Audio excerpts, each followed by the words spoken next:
everyone, welcome back to my another video. Today I'm going to show in this video how to reset Instagram search and feed. So before going to start the video, if you're not subscribed my channel, please subscribe. So let's start the video. Guys, if you want to reset Instagram Explorer page, search and feed, then I will show you how to do this. First of all, you have to just open your Instagram app, just tap on your profile icon. After that, you need to tap on 3 horizontal lines in top right side corner. After that, just tap on your activity, scroll down and tap on interested. Select your content. Below you will find remove, just tap on that.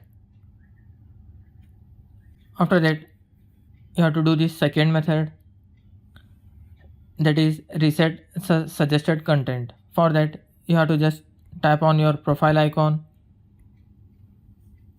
tap on 3 horizontal lines, scroll down,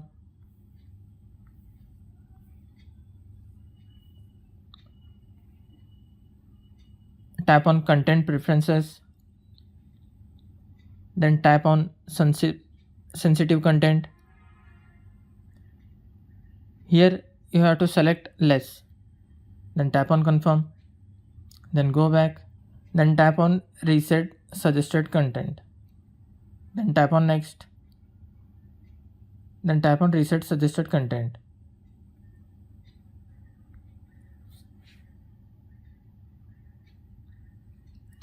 And this was the second method. And after that, just go back and close this window. That's it guys. So in this way you can reset Instagram search and feed. Thanks for watching. Hope if you like this video, please like, share and don't forget to subscribe.